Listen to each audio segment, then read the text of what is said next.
உலைக்களம் நேயர்களுக்கு வணக்கம். இன்றைக்கு இந்தியாவினுடைய மரியாதையை, மோடியினுடைய மரியாதையை சீனாவிலேருந்து வரவழைக்கப்பட்ட ஒரு சின்ன ரோபோ நாய் சுக்குநீரை உடச்சி தூக்கி எறிஞ்சிச்சு.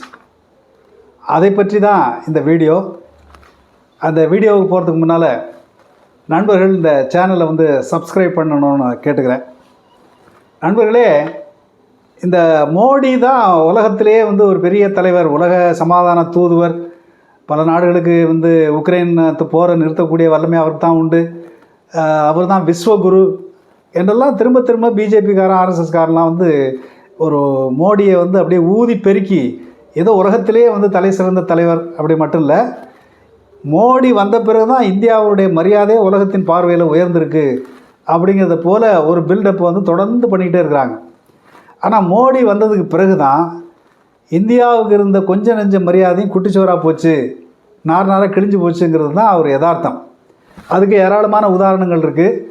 அதில் முக்கியமான உதாரணம் அண்மையிலே முன்னாள் இராணுவ தளபதி நரவானே சீனா 2020 சீனா இந்தியாவுக்குள்ளே ஆக்கிரமிக்க தொடங்கிய போது, அந்த எல்லையை தாண்டி வந்ததை போது எந்த பதிலுமே சொல்லாமல் எல்லாத்தையும் எங்கள் தலையில் கைகடி விட்டாங்க என்று மோடியினுடைய நிர்வாக திறமையை தூக்கி போட்டு உடச்சிருக்கிறார். அது மாதிரி நிறையா விஷயங்கள் இருக்குது. அப்புறம் பார்த்திங்கன்னு சொன்னால் இப்போ ஏராளமான குற்றச்சாட்டுகள். இப்போ எப்ஸ்டீன் ஃபைலில் மோடி இடம்பெற்றிருக்கிறாரு. அது மட்டும் இல்லை, சில காரியங்களை சாதிக்கிறதுக்கு இஸ்ரேலினுடைய உளவு பிரிவான மொசாத் அது சொன்னதின் அடிப்படையில் எப்ஸ்டீன்ங்கிற ஒரு கிரிமினல், அதாவது பெண்களை கடத்தி பாலியல் புரோக்கராக இருந்து, அரசியல் புரோக்கராக இருந்து ஒரு கிரிமினல் சொன்னான்னு சொல்லிட்டு அங்கே இஸ்ரேலில் போய் மோடி டான்ஸ் ஆடினார், பாட்டு பாடினார் என்றெல்லாம் செய்திகள் வெளியில் வந்திருக்குது. அப்போது இந்தியாவுக்கு இருக்கக்கூடிய ஒரு சின்ன ஒரு 10% 20% மரியாதை கூட மோடி குட்டிச்சோராக்கிட்டாருங்கிறதுக்கு ஏராளமான உதாரணங்கள் இருக்குது. அந்த அடிப்படையில் இப்போ சமீபத்தில் இப்போ மோடி பிஜேபியினுடைய நிலைமை என்னன்னு சொன்னால், இந்தியாவினுடைய பொருளாதாரத்தை வளர்ப்பது, இந்திய மக்களுடைய பொருளாதார சிக்கல்களை, வேலையில்லா திண்டாட்டம், விவசாயிகளுடைய பிரச்சனை இதெல்லாம் போக்குறத பற்றி அவங்களுக்கு கவலையே கிடையாது. இந்தியாவை பிரமாதமாக நாங்கள் நிர்வாகம் பண்ணிக்கிட்டு இருக்கோம்னு சொல்லி ஒரு பில்டப் பண்ணுறதுக்கு, ஒரு வெளியில் ஒரு தோற்றத்தை உருவாக்குவதற்கு தான் இவங்க வேலை பண்ணுறாங்களே தவிர, உண்மையான பிரச்சனைகள் எல்லாம் மேலும் மேலும் அதிகரிச்சுக்கிட்டே இருக்குங்கிறது தான் நம்முடைய யதார்த்தம். அப்படிப்பட்ட ஒரு நடவடிக்கைகளில் ஒன்று தான் வழக்கமாக பல நாடுகள் சாதாரணமாக நடத்துகிற நிகழ்ச்சிகளை கூட என்னமோ உலகத்தில் யாரும் செய்யாத ஒன்று செஞ்சிட்டதை போல் இவங்க காட்டுகிற விஷயங்கள் எல்லாம் நம்ம பார்க்குறோம். அதில் கடந்த 2-3 வருஷத்துக்கு முன்னாடி G20 மாநாடு நடந்துச்சு. எல்லா நாட்டுக்காரனும் வரிசையாக வருஷத்துக்கு ஒரு தடவை எல்லோரும் நடத்துகிறானுங்க. அது சாதாரண விஷயமாக இருக்கிற ஒன்று. இவன் இந்தியாவிலே என்னமோ G20க்கு தான் உலகத்துக்கே தான் தலைவர் என்பதை போல் எல்லாம் பாசினதெல்லாம் நாம் பார்க்குறோம். அந்த வகையில் தான் இப்போ கடந்த 16ஆம் தேதியிலேருந்து 20 நேற்று வரலையும் ஒரு 5 நாட்கள் அந்த செயற்கை நுண்ணறிவு, ஆர்டிஃபிஷியல் இன்டெலிஜென்ஸ், அதனுடைய விளைவுகள் என்னவாக இருக்கும், தாக்கம் என்னவாக இருக்கும் என்பதை பற்றி ஒரு உலக மாநாடு, குளோபல் சமிட் டெல்லியில் நடந்திருக்குது. அந்த மாநாடு இந்தியாவினுடைய மரியாதையும் சுக்குநூறாகிடுச்சு. மோடி ஒரு பெரிய உலக மகா தலைவர் என்கிற அந்த பிம்பத்தையும் தூக்கி சுக்குநூறாக உடச்செறிஞ்சிருச்சு. என்ன நடந்திருக்குன்னு சொன்னால், கிட்டத்தட்ட 60 நாடுகள்லேருந்து பல தலைவர்கள் வந்திருக்கிறாங்க. உலகத்தில் இருக்கக்கூடிய முன்னணி இந்த தகவல் தொடர்பு தொழில்நுட்பத்தில், குறிப்பாக செயற்கை நுண்ணறிவு அறிவியலில் முன்னேறிய பல நாடுகளும் உள்ளே வந்திருக்குது. மைக்ரோசாஃப்ட், பில்கேட்ஸு, அந்த மாதிரி நிறைய பேர்லாம் வந்திருக்கிறாங்க. இந்த மாநாட்டை நடத்துகிறதுல ஏராளமான குளறுபடிகள். என்ன குளறுபடின்னு சொன்னால், அந்த மாநாட்டில் 5 நாள் மாநாட்டில் ஏராளமான பவர் கட். 2வது, போக்குவரத்து வசதியே கிடையாது. போக்குவரத்து வசதி பைசாவுக்கு பிரயோஜனம் இல்லாத போக்குவரத்து வசதின்னு சொல்லி பிரிட்டனுடைய முன்னாள் பிரதம மந்திரி ரிஷி சுனாக் 2 கிலோமீட்டர் நடந்து வந்தானா. நான் அந்த மாதிரி அதுக்காக மன்னிப்பெல்லாம் கேட்டிருக்கான். அப்போது உலகத் தலைவர்களாக இருக்கக்கூடியவருடைய கதியே இந்த கதி தான். 2வது, வைஃபையே வேலை செய்யலையா. அடுத்தது பொருள்கள் வாங்குறது, கொடுக்கக்கூடாது, பண பரிவர்த்தனைக்கு இந்த டிஜிட்டல் பேமெண்ட் சிஸ்டத்துக்கு சுத்தமாக வேலை செய்யலை. இப்படி ஏராளமான குளறுபடிகள். இந்த குளறுபடிகள் வந்து அசிங்கமாக போய் அதற்கு பிறகு இந்த தகவல் தொழில்நுட்பத்துறை அமைச்சர் வைஷ்ணவ் அவன் மன்னிப்பு கேட்டிருந்தான். ஆமாம், இதில் வந்து சில கோளாறுகள் ஆகி போச்சு, அதுக்காக வந்து எங்களை மன்னிச்சிங்கன்னு சொல்லி மன்னிப்பெல்லாம் கேட்டிருக்கிறார். இது ஒரு பக்கம் இருக்குது. ஒரு மாநாட்டை, ஒரு சாதாரண வந்து ஒரு மாநாட்டை உருப்படியாக நடத்துறதுக்கு கூட வந்து துப்பில்லாத ஒரு நிர்வாகம் என்பது தான் நாம் இதிலேருந்து பார்க்குறோம். இதில் பெரிய சிக்கல் என்னென்னா, திடீர்னு நேற்று சொல்லி இன்றைக்கி இந்த மாநாடு நடத்தலை. 6 மாதத்துக்கு முன்னாடியே இதுக்கான வந்து இப்போ தேதியெல்லாம் தீர்மானிக்கப்பட்டுடுச்சு, இதுக்கான திட்டங்களெல்லாம் முன்கூட்டியே போட்டாச்சு. இதை பற்றி ஒன்றுமே இல்லாமல் எல்லாத்தையும் குட்டிச்சோறு பண்ணி உலகத்தின் பார்வையில் வந்து அசிங்கப்படுத்துனது தான் மிச்சமாக போச்சு. இது ஒன்று. இல்லை, இதை விட பெரிய கொடுமை என்னன்னு சொன்னால், இதில் ஏராளமான தகவல் தொழில்நுட்பத்துறையில் இருக்கக்கூடிய பல நிறுவனங்கள், டிசிஎஸ், இன்ஃபோசிஸ், விப்ரோ, இது மாதிரி ஏராளமான நிறுவனங்கள், வெளிநாடுகளில் இருந்தக்கூடிய நிறுவனங்கள் எல்லாம் கூட வந்து கலந்துருக்காங்க. பல பல்கலைக்கழகங்கள் அவங்க ஆர்டிஃபிஷியல் இன்டெலிஜென்ஸ், இந்த செயற்கை நுண்ணறிவை பயன்படுத்தி அவர்கள் உருவாக்கி இருக்கிற பல பொருட்களை எல்லாம் காட்சிப்படுத்தி ஒரு கண்காட்சியும் நடந்திருக்குது. இந்த கண்காட்சியில் நடந்த கூத்து தான் பெரிய கூத்து. அதில் கல்கோட்டியா யூனிவர்சிட்டின்னு சொல்லி அந்த நொய்டாவில் இருக்குது, டெல்லிக்கு பக்கத்தில் இருக்கக்கூடிய உத்தரப்பிரதேசத்தின் நொய்டாவில் அந்த தனியார் பல்கலைக்கழகம். இந்த பல்கலைக்கழகம் ஒரு காட்சி அரங்கத்தை வச்சுருக்கிறான், ஒரு ஸ்டால். அந்த ஸ்டாலில் ஒரு ரோபோட்டிக் நாய் அதை கண்காட்சி வச்சு, அந்த கண்காட்சியில் வச்சுருக்கிற அந்த நாய்க்கு வந்து இவங்க வந்து ஒரு பெரிய கொடுத்த பில்டப் என்னென்னா, இந்த நாயை இந்த கல்கோட்டியா யூனிவர்சிட்டி நாங்கள் வந்து மிகப்பெரிய ஆராய்ச்சி பண்ணி நாங்கள் தான் உருவாக்கணும். இதுக்கு நாங்கள் வந்து இந்த செயற்கை நுண்ணறிவு தொழில்நுட்பத்தை ஆய்வு செய்வதற்காக 350 கோடி ரூபாய் நாங்கள் அந்த பல்கலைக்கழகமே நாங்கள் செலவு செஞ்சு அப்படி ஒரு பிரமாதமாக அதில் முன்னேறி இப்படி ஒரு ரோபோ நாயை நாங்கள் உருவாக்கியிருக்கோம். அந்த ரோபோ நாய் வந்து செயற்கை நுண்ணறிவில் வந்து செயல்படும். அது எப்படி எந்த நேரத்தில் யாராவது தாக்க வந்து அதை எப்படி சமாளிக்கிறது, அப்படி எல்லா விஷயத்தையும் அது செய்யும் அப்படின்னு அந்த பல்கலைக்கழகத்தினுடைய ஒரு பேராசிரியர் ஸ்னேகா சிங்ங்கிற ஒரு பெண் பேராசிரியர் விளக்கம் கொடுக்குறாங்க அந்த அம்மா. அதே மாதிரி ஒரு ஃபுட்பால் மாதிரி, ஒரு கால்பந்து மாதிரி ஒரு வடிவத்தில் ஒரு ட்ரோன் ஒன்று நாங்கள் செஞ்சுருக்குறோம், அதுவும் நாங்கள் ஆராய்ச்சி பண்ணி கண்டுபிடிச்சது அப்படின்னு பில்டப் பண்ணி அதையும் கொண்டாந்து வச்சுருக்குறானுங்க. இது ரெண்டுமே என்ன ஆகி போச்சுன்னா, இந்த நாய் பொம்மைங்கிறது, ரோபோ நாய்ங்கிறது பல வருஷங்களுக்கு முன்னாடி சீனாக்காரன் உருவாக்கி சீனாவினுடைய மார்க்கெட்டில் உலகம் பூரா வாங்குகிறான். இது 1.5 லட்சம் ரூபாய்க்கு சீனாவில் கிடைக்கக்கூடிய ஒரு ரோபோவை வாங்கி திருட்டுத்தனமாக மார்க்கெட்டில் வாங்கி கொண்டாந்து அதை ஸ்டாலில் வச்சு நாங்கள் தான் ஆராய்ச்சி பண்ணி உருவாக்கணும்னு ஒரு பொய்யை ஒரு பல்கலைக்கழகம் சொல்லியிருக்கு. இது உலகம் பூரா சிரித்து இந்த ரோபோ நாய் வந்து மார்க்கெட்டுக்கு வந்துருச்சுங்கிறது பலருக்கும் தெரியும். ஆனால் பலருக்கும் தெரியுங்கிற விஷயம் கூட தெரியாமல் அந்த பல்கலைக்கழகம் இப்படி ஒரு அயோக்கியத்தனத்தை பண்ணியிருக்குது. இது வெளியில் வந்த உடனேயே அதே போல் இந்த ஃபுட்பால் சைஸுக்கான வந்து ட்ரோன் அது வந்து தென்கொரியாவிலேருந்து 40,000 ரூபாய்க்கு வாங்கிக்கிறான். இப்போது உலக சந்தையில் மிக சாதாரண மிக மலிவான விலையில் கிடைக்கக்கூடிய இந்த ஏஐ தொழில்நுட்பத்தில் இயங்கக்கூடிய பொம்மைகளெல்லாம் வாங்கி கொண்டா வச்சுட்டு நான் பெரிய 350 கோடி ரூபா ஆராய்ச்சி பண்ணி கண்டுபிடிச்சேன் அப்படின்னு ஒரு பல்கலைக்கழகம் சொல்லுது அப்படின்னு சொன்னால் இந்தியாவினுடைய பல்கலைக்கழகங்களுடைய யோக்கியதை என்னன்னு நம்ம பார்க்கணும் இல்லைங்களா? இப்போ இந்த கூத்தோட இவங்க இதெல்லாம் பத்தாதுன்னு சொல்லிட்டு 2.5 லட்சம் மாணவர்கள் அந்த கண்காட்சியை பார்க்குறதுக்கு வந்தாங்களாம். அது உலகத்தில் கின்னஸ் சாதனையில் வந்து இடம்பெறக்கூடிய அளவுக்கு பெரிய சாதனையாக அதுக்கு கின்னஸுக்கு கொண்டு போய் அனுப்பிச்சிருக்கிறாங்க. ஆனால் வந்தவனுக்கெல்லாம் குடிக்கிறதுக்கு தண்ணி கொடுக்கல, அங்கே சோறு கிடைக்கல, போக்குவரத்து வசதி இல்லை, கரண்ட் இல்லை, வைஃபை இல்லைன்னு ஏகப்பட்ட கோளாறு. இதுதான் இவங்களுடைய இந்த நிலை. ஆனால் மோடி இந்த மாநாட்டை தொடர்ந்து வச்சுட்டு என்ன சொல்கிறாரு, நாங்கள் வந்து இந்தியா வந்து ஒரு சாதாரண ஒரு பங்களிப்பாளராக ஒரு பார்ட்டிசிபெண்ட்டாக நாங்கள் இல்லை, உலகத்துக்குவே வந்து தகவல் இந்த செயற்கை நுண்ணறிவு தொழில்நுட்பத்தில் தலைமை தாங்கக்கூடிய லெவலில் வந்து இந்தியா இருக்குது இப்படின்னு ஒரு பில்டப். இதெல்லாம் பார்த்துட்டு ஊரில் இருந்து தான் காரி துப்பாத குறையாக என்னடா அப்படி காரணத்தனமாக பேசிகிட்டு இருக்காங்களேன்ட்டு அவன் வந்து காரி துப்பாத குறையாக போயிருக்கிறானுங்க. இப்போ இதில் என்ன சிக்கல் அப்படின்னு சொன்னால், இந்த ஒரு மாநாட்டை வைத்துக்கொண்டு இந்த செயற்கை தொழில்நுட்பத்தில் இந்த நாம் வந்து ரொம்ப ரொம்ப பின்தங்கி இருக்கிறோம் என்பதற்கு இந்த கல்கோட்டியா யூனிவர்சிட்டிங்கிற வந்து ஒரு பல்கலைக்கழகம் இவ்வளோ ஃப்ராடை வந்து வெளிப்படையாக பண்ணியிருக்கிறான். மார்க்கெட்டில் கிடைக்கிற ஒரு பொருளை வாங்கி கொண்டாந்து நான் 350 கோடி ரூபா செலவு பண்ணி ஆராய்ச்சி பண்ணி கண்டுபிடிச்சிருந்தேன். இந்த பல்கலைக்கழகத்துக்கு இருக்கக்கூடிய சிறப்பு என்ன அப்படின்னு சொன்னால், இந்தியாவில் இருக்கக்கூடிய தனியார் பல்கலைக்கழகத்தில் டாப் யூனிவர்சிட்டியும் அது. அப்படின்னு மோடி குஜராத்தினுடைய முதலமைச்சராக இருக்கும் பொழுது அந்த பல்கலைக்கழகத்துக்கு கொடுத்துருக்கிறார் பரிசு. இன்றைக்கி அது வந்து இந்தியாவில் இருக்கக்கூடிய பல்கலைக்கழகங்களில் டாப் யூனிவர்சிட்டின்னு சொல்லி ஒரு ஃப்ராடை வந்து பண்ணிக்கிட்டு இருக்கிறாங்க. ஆனால் அந்த பல்கலைக்கழகம் பிஜேபி ஆர்எஸ்எஸ்ஸுக்கூட இருக்கக்கூடிய நெருக்கத்தை பயன்படுத்திட்டு கோடி கோடியாக கொள்ளையடிக்கிறாங்கிறதான் உண்மையை தவிர அது இந்த நாட்டினுடைய கல்வியில் ஆராய்ச்சியில் ஒரு பங்களிப்பு கூட அவர்கள் செய்யவில்லை என்பது தான் உண்மை. அதுக்கு ஒரு சின்ன உதாரணம் என்னென்னா, இந்த பல்கலைக்கழகம் 1089 பேட்டன் நான் இதை கண்டுபிடிச்சேன்னு சொல்லி ரிஜிஸ்டர் பண்ணியிருக்கிறான். ஒரு பேட்டன் கூட அது பதிவு செய்யப்படவில்லை, பதிவுக்கு லாயக்கில்லாது என்று நிராகரிக்கப்பட்டது. அப்படின்னா எவ்வளோ பெரிய ஃப்ராடுன்னு பார்த்துங்க இந்த பல்கலைக்கழகம். இந்த ஃப்ராடு பல்கலைக்கழகம் தான் மோடிக்கு ரொம்ப வேண்டிய பல்கலைக்கழகம்.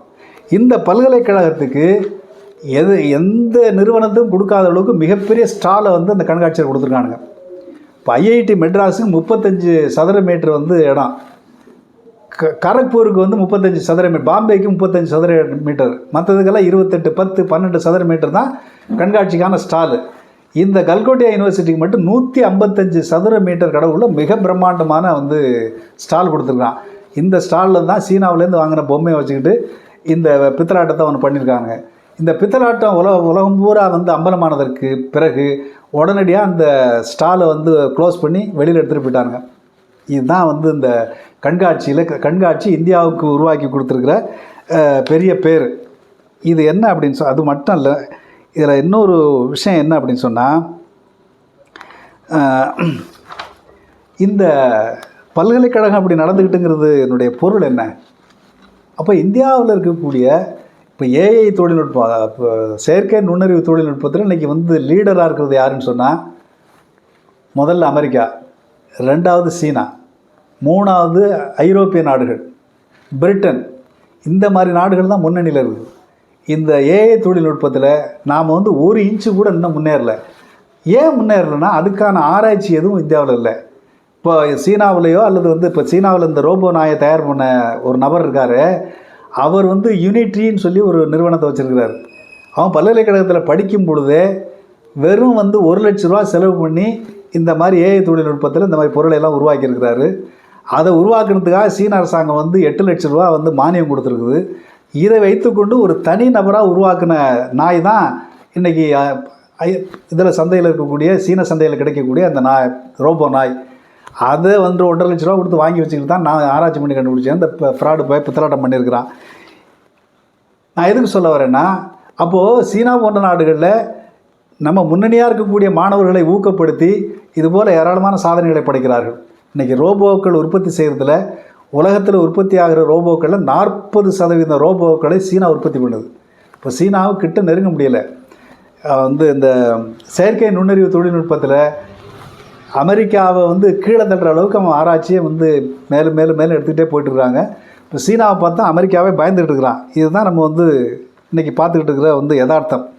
இப்போ இப்படிப்பட்ட சூழ்நிலையில் இது ஏதோ வந்து செயற்கை நுண்ணறிவு தொழில்நுட்பத்தான மாநாட்டில் இந்தியாவில் பிரமாதமாக நாங்கள் நடத்துகிறோம்னு சொல்லி ஒரு பித்தலாட்டம் பண்ணிகிட்டு இருக்காங்க. இதுக்கு முன்னாடி ஃப்ரான்ஸில் நடந்துச்சு, பிரிட்டனில் நடந்துச்சு, தென்கொரியாவில் நடந்துச்சு, யாருக்கும் தெரியாது. இப்போ ஒரு சாதாரணமாக அறிவியல் மாநாட்டை எப்படி நடந்தமோ அப்படி நடத்திட்டு போயிருக்காங்க.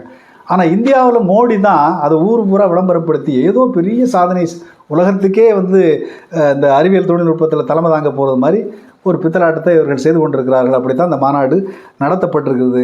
நடைமுறையில் இந்த செயற்கை நுண்ணறிவு தொழில்நுட்பத்தில் நாம் ஏதாவது ஒரு படி முன்னேறுகிறோம்னா இல்லை.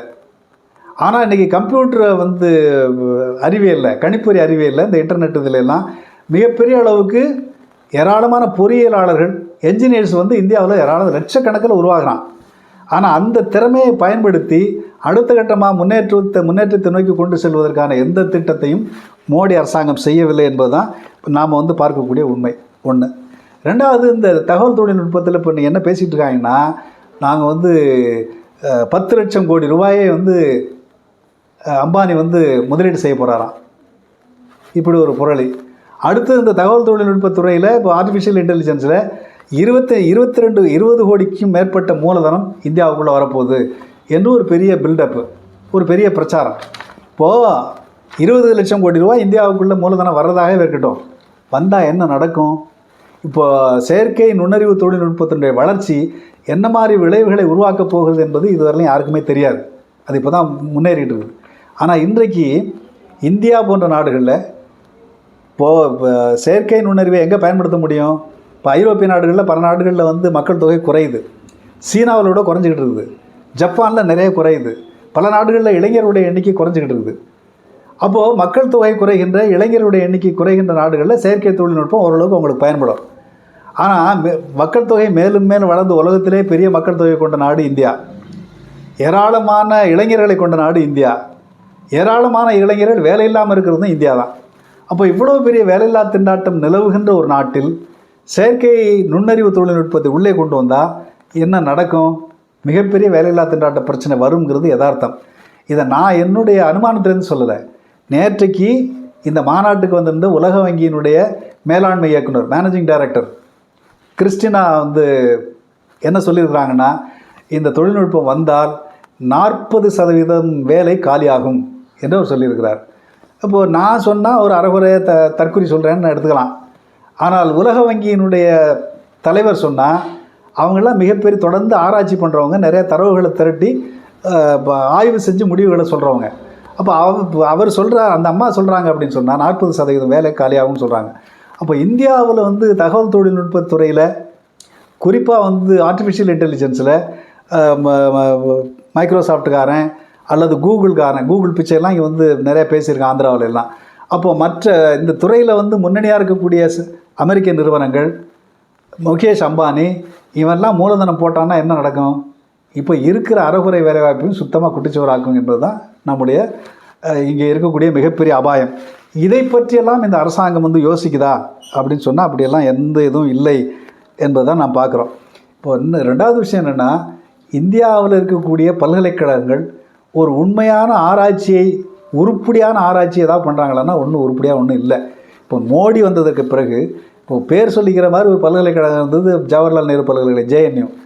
அதை குட்டிச்சுவராக்கி ஆர்எஸ்எஸ்காரனெல்லாம் கொண்ட போட்டு, ஆர்எஸ்எஸ் அந்த AVBPங்கிற வந்து ஆர்எஸ்எஸ் குண்டர் படை, மாணவர் படையை வச்சுக்கிட்டு எல்லா இடங்கள்லையும் மிரட்டுறது, புதிய ஆய்வுகள் வந்து மாறுபட்ட கருத்துக்களை பேசக்கூடிய இடமா இருந்த அந்த பல்கலைக்கழகத்தை குட்டிச்சுவராக்கிட்டானுங்க. இப்போ பல்கலைக்கழகங்களே என்னன்னு சொன்னாக்கா, இந்த இந்து மத புராணங்களையே வந்து அறிவியல் சொல்லி பித்தலாட்டம் பண்ணுற ஆராய்ச்சியெல்லாம் இங்கே நடக்குது. இப்போ IIT வந்து நேரு காலத்தில் வந்து IITகளை உருவாக்குறாங்க. அதுக்கு முழு காரணம் என்னென்னா, அறிவியல் தொழில்நுட்பத்தில் முன்னேறணும். அதுக்கு வெறும் அறிவியல் தொழில்நுட்பத்தை மட்டுமே பிரதான நோக்கமாக கொண்ட நிறுவனம் தான் IIT. இப்போ இந்த IITலேயே கொண்டு போய் என்ன பண்ணான்னா, ஜோசியத்தை கொண்டு போய் பாடமாகிறான். அப்போ இந்தியாவில் இருக்கக்கூடிய முக்கியமான அறிவியல் தொழில்நுட்ப கல்வி நிறுவனங்களையே இந்த RSS நிறுவனங்களாக மாற்றுகின்ற இந்த நேரத்தில், இப்படி மாற்றி குட்டிச்சோறு பண்ணுற இந்த சூழ்நிலையில் இந்தியாவினுடைய கல்விச்சூழல் என்பதே நஞ்சாக்கப்படுகிறது. மதவெறியை போதிக்கக்கூடிய நிறுவனங்களாக மாறுது. ஆராய்ச்சியை வந்து சுத்தமாக தூக்கி எறிஞ்சிட்டு பிற்போக்குத்தனங்களுக்கு வந்து நியாயம் தேடுற ஒரு நிறுவனங்களாக. இப்போது IITயில் கொண்டு போய் மாட்டு மூத்திரத்தை ஆராய்ச்சி பண்ணுறேன்னு இந்திய அறிவியல் தொழில்நுட்பத்துறையே வந்து காசு கொடுக்குறான். உருப்பிடுமா அந்த நாடு? மாட்டு மூத்திரமாக இருந்தாலும் மனுஷ மூத்திரமாக இருந்தாலும் அது கழிவு. அதில் இருக்கக்கூடிய பொருள்கள்லாம் ஆபத்தானவைங்கிறது உலகம் பூரா ஆராய்ச்சி பண்ணி முடிவு பண்ணப்பட்ட விஷயம். நான் இவன் என்ன சொல்கிறான்னு சொன்னால், இப்போ பசு மூத்திரத்தில் வந்து மருந்து இருக்குது, பசு சாணியில் மருந்து இருக்குது, அதை நான் ஆராய்ச்சி பண்ணுறேங்கிறான். உலகத்தில் இந்த மாதிரி வந்து யாராவது பார்த்துருக்கோமா நம்ம?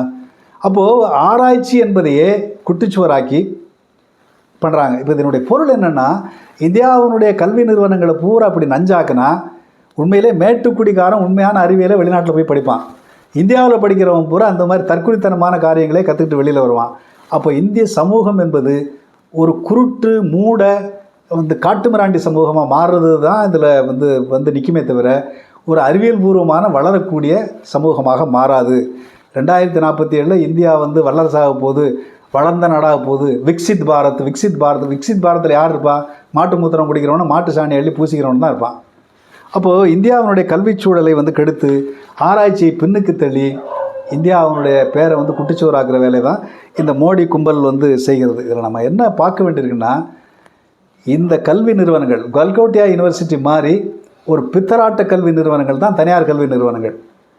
அப்போ இந்த தனியார் பல்கலைக்கழகங்கள் பூரா இப்படி RSS BJPயினுடைய கட்டுப்பாட்டுக்குள்ளே போய் இந்த எதிர்கால சமூகத்தையே வந்து குட்டிச்சோறாக்கி அது இந்தியாவினுடைய ஒட்டுமொத்த வளர்ச்சி, புதிய கண்டுபிடிப்புகள், புத்தாக்கங்கள் இது எதுவும் இல்லாமல் ஒரு காட்டுமிராண்டி சமூகத்தை உருவாக்குறது தான் இன்றைக்கி BJPயினுடைய வேலையாக இருக்கிறது என்பதை நாம் எங்கிருந்து புரிந்து கொள்ளலான்னு சொன்னால், இந்த கல்கோட்டியா யூனிவர்சிட்டி ஒரு உலக சர்வதேச மாநாட்டிலே இவ்வளோ பித்தலாட்டம் பண்ணுறான்னா இப்போ மற்ற யூனிவர்சிட்டிலாம் என்னென்னவெல்லாம் பண்ணுவான்னு யோசிச்சு பாருங்கள். இப்போ பிரதம மந்திரி என்ன பேசினார், இந்தியாவில் சயின்ஸ் காங்கிரஸ் நடந்தபோது இந்தியா வந்து பல ஆயிரம் ஆண்டுகளுக்கு முன்னாலேயே உறுப்பு மாற்று அறுவை சிகிச்சையில் வந்து நம்ம நிபுணத்துவம் பெற்றிருந்தோம். அதுக்கு ஒரே ஒரு உதாரணம் நம்முடைய கணபதி பிள்ளையார். பார்த்தியா, மனுஷன் தலையில் வந்து மனுஷன் உடம்பில் யானை தலையை வந்து கண் வச்சு அன்றைக்கே வந்து உறுப்பு மாற்று அறுவை சிகிச்சை பண்ணி வெற்றிகரமாக செஞ்சுருக்கிறான் அப்படின்னு இந்த ஆள் பேசினார். இந்த ஆள் பேசின உடனே வந்து ராமகிருஷ்ணன் வெங்கட்ராமன் ஒரு நோபல் பரிசு பெற்ற விஞ்ஞானி, இந்தியாக்காரர், பிரிட்டனில் இருக்கார். அந்த ஆள், எப்பா இனி ஜென்மத்துக்கு எனக்கு இந்தியாவில் வந்து இந்த மாதிரி காங்கிரஸுக்கு நான் வரவே மாட்டேன், இந்த மாதிரி கேனப்பயர்கள்லாம் பிரதம மந்திரியாக வச்சுக்கிட்டு சயின்ஸ் காங்கிரஸ் நடத்தினா உருப்பிடுமாது, நான் போகிறேன்ட்டு சொல்லி அந்த ஆள் போயிட்டான். இதுதான் இந்தியாவில் இருக்கக்கூடிய பிஜேபி ஆர்எஸ்எஸ் கல்வி நிறுவனங்களை பாதுகாக்கின்ற முறை, கல்வி நிறுவனங்களை வளர்க்கின்ற முறை. இப்படி ஒரு அறிவியல் தொழில்நுட்ப மாநாட்டை குறைந்தபட்சம் சிக்கல் இல்லாமல், இடையூறு இல்லாமல் நடத்தி அதை வெற்றிகரமாக நடத்துவதற்கு கூட துப்பில்லாத ஒரு நிர்வாகம். இந்த நிர்வாகத்தில் இவ்வளோ கோளாறுலாம் நடந்திருக்கேன்னு சொல்லி அந்த அறிவியல் தொழில்நுட்பத்துறையினுடைய வந்து செயலாளரை கூப்பிட்டு கேட்டால், இதுக்குள்ளெல்லாம் இதில் வந்து நான் கருத்து சொல்லலாம் விரும்பலை, ஏதோ சின்ன மிஸ்டேக் நடந்துச்சு, அப்புறம் பார்த்து கொண்டு போயிட்டான். இப்போ இப்படி ஒரு தற்குறிகளுடைய கூடாரமாக இந்த ஆர்எஸ்எஸ் பிஜேபி என்கிற காட்டு மிராண்டி மதவெறியர்கள் கையில் அதிகாரம் இருந்தால் கல்வி சீர்கெடும், அறிவியல் சீர்கெடும், அறிவியல் வளர்ச்சி தடைபடும், சமூகம் காட்டுமிராண்டித்தனத்தை நோக்கி நகரும் என்பதற்கு இந்த மாநாடும் இந்த மாநாட்டில் இவர்கள் நடத்திய கூத்துக்களுமே நமக்கு சான்றாக இருக்கின்றன. ஆகையினால இந்தியா உண்மையிலே முன்னேறணும். இந்தியா முன்னேறதே இல்லையோ, தமிழ்நாடு விதிவிலக்காக நம்ம வந்து பல வந்து ஒரு முற்போக்கான வந்து ஒரு சிந்தனை உள்ள ஒரு மாநிலம். நம்ம மாநிலம் முன்னேறணும்னா கூட இந்த ஆர்எஸ்எஸ் பிஜேபிங்கிற கும்பல் தமிழ்நாட்டு அரசியலுக்குள்ள எந்த இடத்துலையும் கால் பதிக்க விடாமல் தடுத்து நிறுத்த வேண்டியது நம் ஒவ்வொருவருடைய அடிப்படை கடமை. நன்றி.